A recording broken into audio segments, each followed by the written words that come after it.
Hello, beautiful souls.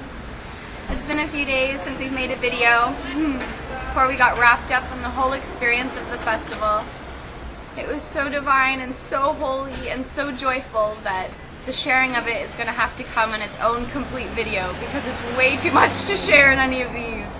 But I did want to keep up with the lessons, and so I wanted to share here today while Mama and I are waiting at the airport to go back home.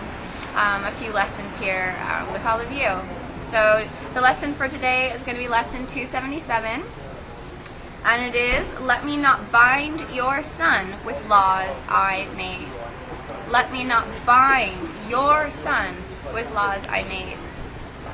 And this seems to be the final theme of the festival. I am under no laws but God's. And to allow ourselves to rest in the space of God's laws, that we truly may be free and no longer bound, so we may accept ourselves as His Son instead of this mere mortal body. And so let's see what Jesus has to further expand on this idea. It begins with a prayer today. Your Son is free, my Father. Let me not imagine I have bound him with the laws I made to rule the body. He is not subject to any laws I made by which I try to make the body more secure. He is not changed by what is changeable. He is not slave to any laws of time. He is as you created him, because he knows no laws except the law of love. And I have to say, after this whole week of sharing this experience with Holy Brothers, that this is the truth.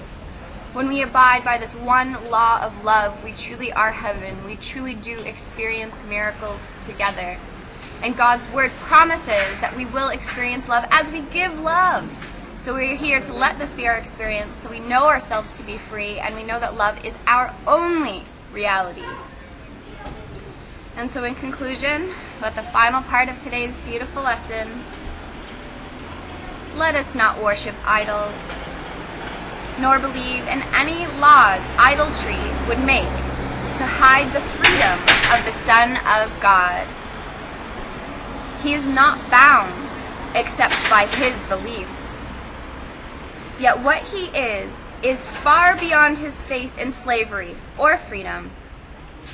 He is free because he is his Father's Son. And he cannot be bound unless God's truth can lie, and God can will that he deceive himself. So in other words, God's laws do not lie. God's laws are the truth, and they surpass all idols and all worship. And it truly is an experience to have God's sons together and know that we are equals without competition, without judgment, only complete cooperation and extension of the love of God. So let's practice this today, that we may remember that we are free and hold the thought in our minds and hearts, let me not bind your Son with the laws I made. And so it is, beautiful souls. Enjoy today's lesson.